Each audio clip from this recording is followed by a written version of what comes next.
And now, tonight's presentation of radio's outstanding theater of thrills, Suspense.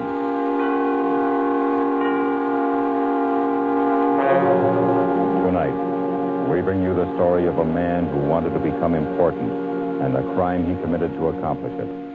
So now, starring Mr. Tony Barrett with Mr. William Conrad, here is tonight's suspense play, The Man Who Threw Acid.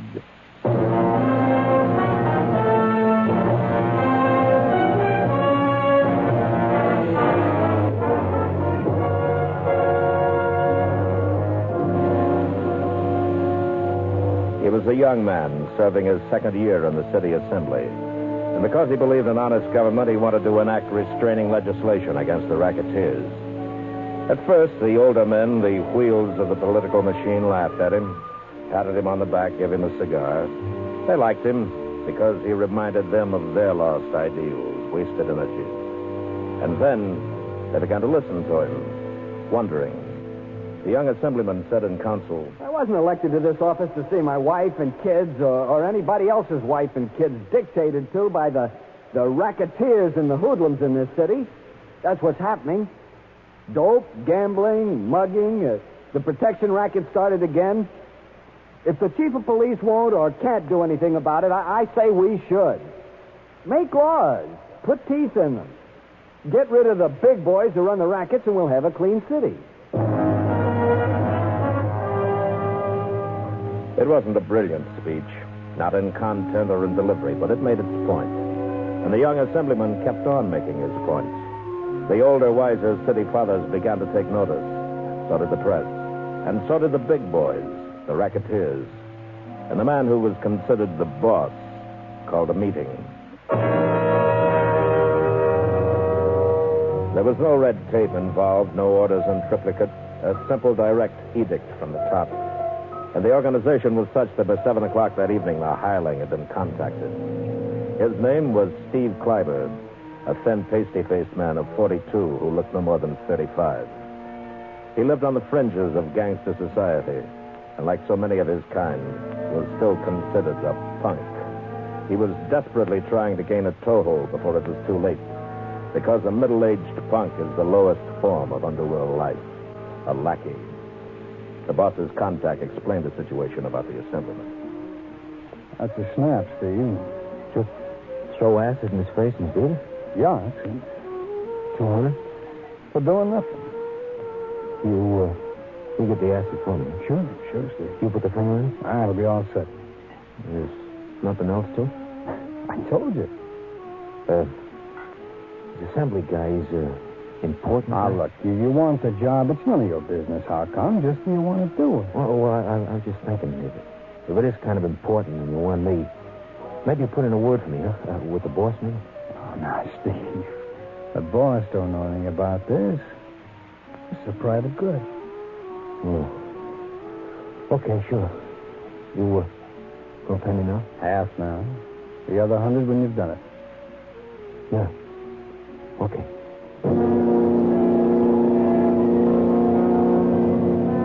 Kleiber was told to wait until he was contacted again. Then the acid would be delivered to him with further instructions. The hired man went home to his apartment and to his girl. He was happy. He had a big job. He had been accepted by the mob. Perhaps his luck had changed. He told his girl, $200, honey. This could be it. What I've been waiting for. Just a drop in a bucket to what I'll get in the next job. Oh, that's swell, Stevie. Well, what have they got you doing? Honey, you know better than ask. But I tell you this, it's big. Oh, I'll tell you that. Some of the wise guys are going to be saying hello to Steve Kleiber before long. You going to take me out for Chinese dinner for celebration? Hey, sure I will. We'll have anything. Anything you want.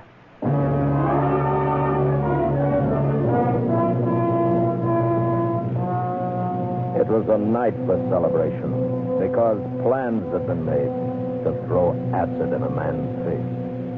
The boss celebrated and took his wife to a movie. The contact man celebrated, got drunk, and cried about his dead mother. And Steve Kleiber went to bed with indigestion following a too-rich dinner. The assemblyman sat up late into the night writing the draft of an anti-racketeer speech to be made at Rotary the next day.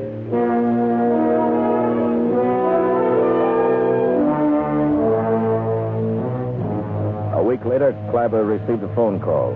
He was told to meet his contact in the park at 11 o'clock. He went to the designated place. Hi, Steve. You're on time. That's good. Gotta get ahead, boy. I don't like being late. Now, here's the stuff in this bag. Out in a pint jar with a wide mouth. That way you won't have as much chance missing. Oh, you better wear a glove, too. You don't want to get burned. There's a glove in the bag. You right-handed? Lefty. What's the word on the left hand? It won't matter. When do I do it? 5:30. Today? Yeah. Where? He'll be coming out of the athletic club. He's got a 6 o'clock appointment. He'll leave the club about 5:30. How am I going to know him? Pictures, yeah.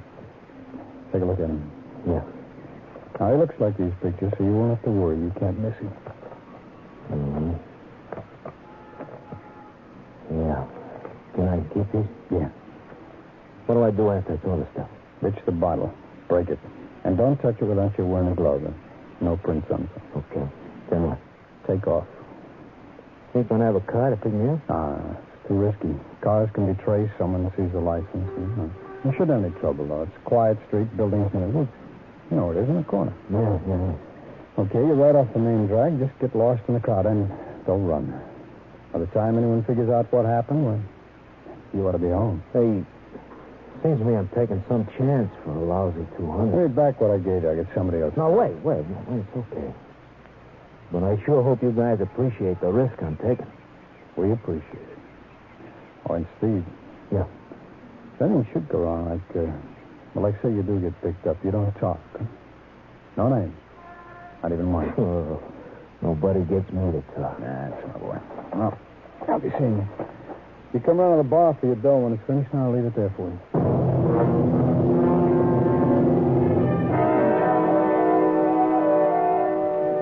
He had 6 hours to kill before doing the job. Standing outside the entrance to the park, he was undecided. 6 hours.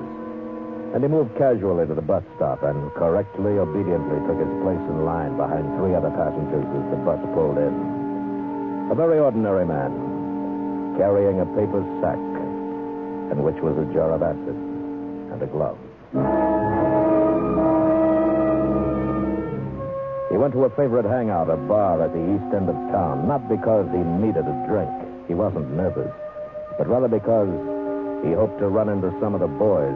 Well, he wouldn't tell them anything, but he'd let them understand that he was onto something big. Hey, what do you say, Harry? Steve. Any of the boys been in, huh? Early. What's it going to be? You want a beer? Nothing like that. Something fancy. I'm celebrating, boy. Give me something fancy. Huh? What do you want? Oh, I don't know. Something with bourbon, huh? Good bourbon. Soda, water? Old-fashioned, huh? Put everything in it. Make an old-fashioned. Oh, make one for yourself, Harry. And me. Too early.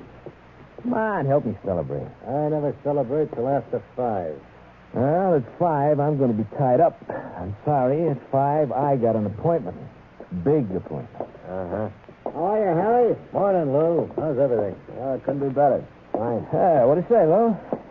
No, Steve. Well, you've been kidding yourself, huh? Go on. Hey, Harry, break a quarter for me. I got to make a phone call. Yeah, sure. How about joining me, Lou? Old-fashioned. Why not? That's a good drink. Say, Lou, you got any good tips? I got a few. change, Lou. Oh, thanks. Lou? What? I say anything good running today. Thought I'd put 50 across the board. Where'd you get $50, punk?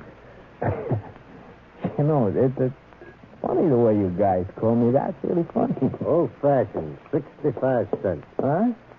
Oh, sure. Sure. Thanks, Harry. Hope you can change your 20. It's the smallest I got.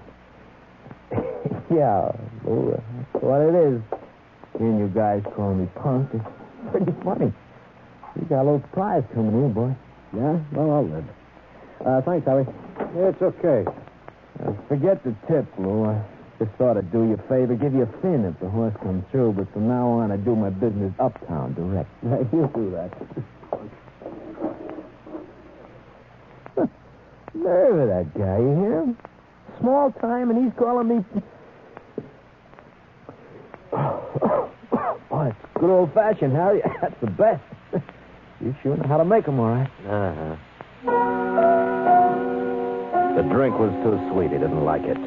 But it was gulped down. He wanted to show them the bottle of acid. Tell them. That would make them know he wasn't a punk anymore. Instead, he pocketed his change and sauntered out. There was little better than 5 hours to kill. So he went to a movie.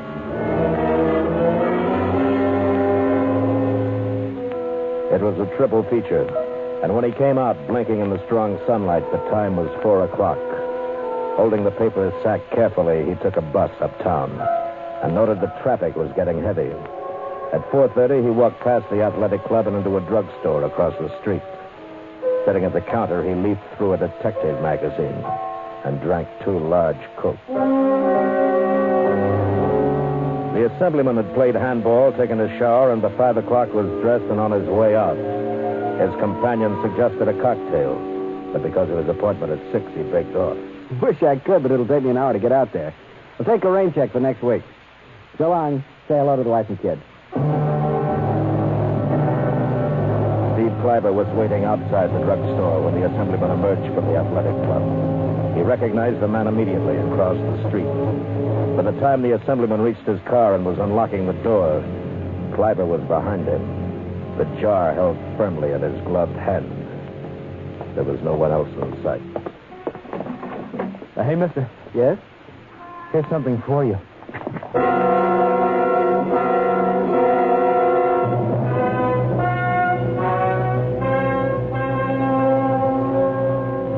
Steve Kleiber didn't see the assemblyman clawing at his face.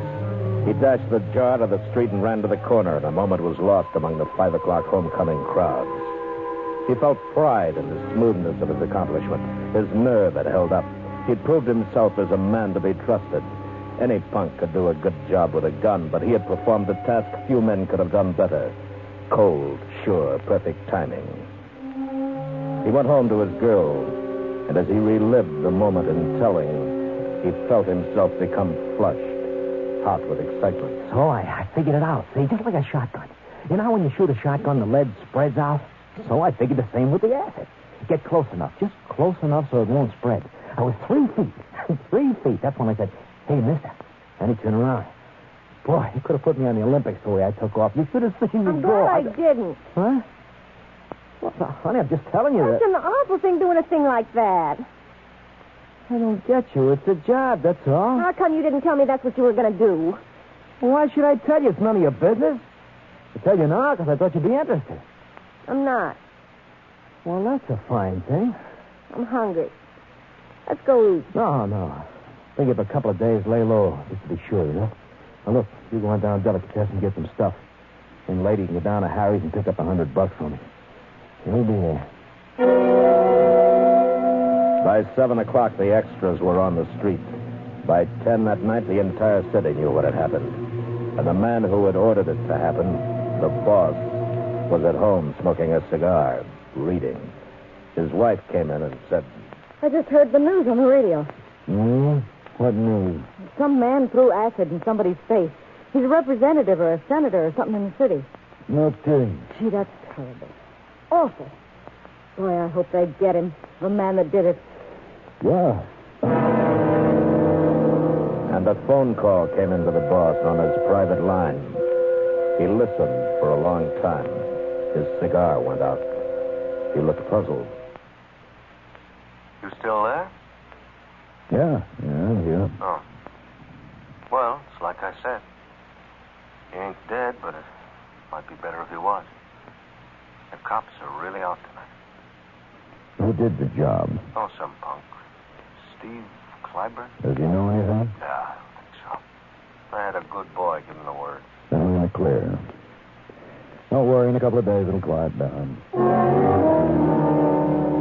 But the boss was disturbed. His wife's reaction disturbed him. The phone call, what he had heard himself on the newscast disturbed him. The violent act had all the earmarks of a boomerang. Rather than instilling fear, the purpose for which the deed was done, it had brought out swift and great anger. Kleiber was worried, too.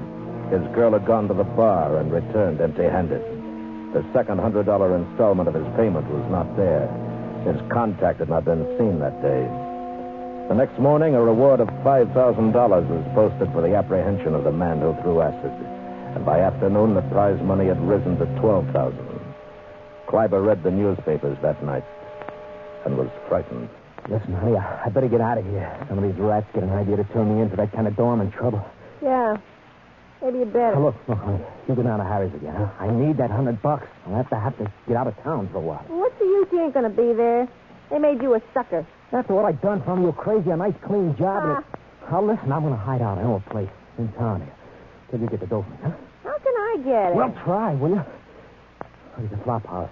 I'll write you down the address. If I'm not there, I'll be in the Grand Theater. You know where it is. I know. Okay. If anybody asks you see me, you say, no, I left town, all right? Okay. Hey, what about me? What do I do for money? Honey, I gave you $10 yesterday. Well, it might take a couple of days to get your 100. What? Yeah. All right, here. There's 20. I can't give you more. All right. Now, look, you won't let me down, kid. If you'll find him, you'll give me the door. What do you want me to do? Write it in blood? All right, thanks. Honey, I'll make it up to you. I'll bet. I'll see you. What a dirty little punk. At first, only a handful of people knew who had done the job. The boss, a half a dozen of his associates, the contact man, and Kleiber's girl. And then the bookmaker, Lou, remembered the incident with Kleiber in Harry's bar. Harry? Yeah, another the same. Wait a minute. Hey, you seen Steve Kleiber around the last couple of days? No. I was just wondering. Oh. Remember the day he was in 2-3 days back? Day the guy got a face full of acid? Remember him talking big, flashing a 20? Yeah. Oh, what do you think? I'll tell you, his girl's been in a few times looking for an envelope he's supposed to get. She's been asking for someone, if that means anything.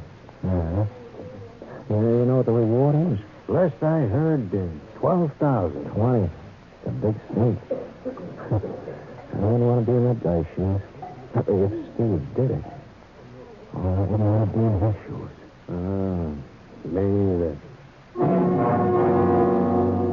The police had no lead, but they had an aroused city on their side. They weren't working alone.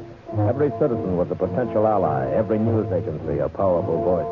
The reward mounted. In a week, it had reached $40,000. The money was offered by the city by indignant groups and individuals. Kleiber was no longer a punk. He was a dangerous animal, a big man. And he waited in dark places, waited for his girl to bring him $100 so that he could run further to get away. The police, the district attorney's office began asking questions, lots of questions. And they started with the boss. They weren't playing games now. Why do you keep after me? I don't know anything about it. Some nut probably who doesn't like a no-smoking law or something. Why don't you guys lay off me? But they didn't lay off him. And he knew something had to be done quickly. He called his associates together. This city's not healthy with Kleiber running around loose. I get the feeling we better get to him before the cops do. He might know something. If he starts talking, we're all in trouble. Shouldn't be hard. Must be a dozen guys on the look for him right now. $40,000 ain't hay. I don't want him turned in. I want him killed. Yeah. Well, we'll get on it right away. It took 3 hours, and the word was out. To every petty racketeer, hoodlum, gunman, the word was find Kleiber. If you turn him into the cops, we'll get you. Just find him and pass the word to the right man. You'll get paid off. The boss wanted him dead, not alive. Kleiber hadn't heard from his girl for 2 days. In desperation, he took a chance and telephoned Harry's bar, asked for the contact man. Harry said, That's you, Steve. Yeah, it's me. He's here. Where are you? Never mind. Is he there? Wait a minute.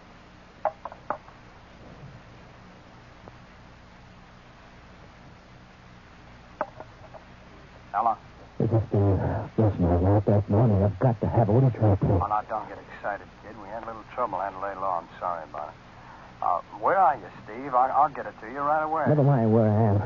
You give it to... Your girl? Well, Steve, I would, except haven't you heard? She left town yesterday. She's gone out the coast. Now, Steve, why don't you tell me where you are, and I'll get... He was afraid. More afraid than he'd ever been in his life. He'd read the papers, knew the whole city was after him. And now he knew from the sound of that voice, they were after him, too. There was nobody to trust now. His girl, everything gone. And even in his fear, he still didn't quite understand why it was happening. He'd done the job he'd been told to do, done it well. And they'd all double-crossed him. The big boys. He didn't understand. One thing he did know now, however, he was valuable. He was worth money. But was it his life that was valuable? Or perhaps they'd find him, kill him, and then turn him in. The rewards didn't say anything about being alive. As he left the cigar store, he didn't see the proprietor pick up the telephone. Hello? This is Shafton, corner of Fifth. I thought you'd like to know Steve Kleiber was just in here, making a phone call. Yeah, he just went out, walking east. I'm in trouble. I'm in bad trouble. Punks, a lot of them double-crossed.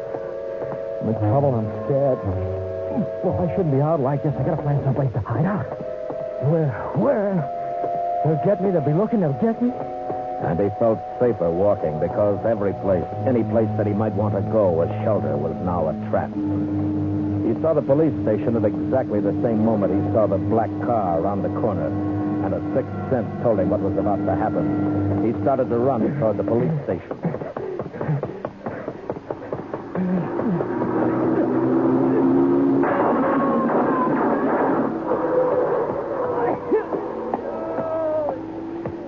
You cop! You give me protection! I'm the guy through the acid! I'm the guy!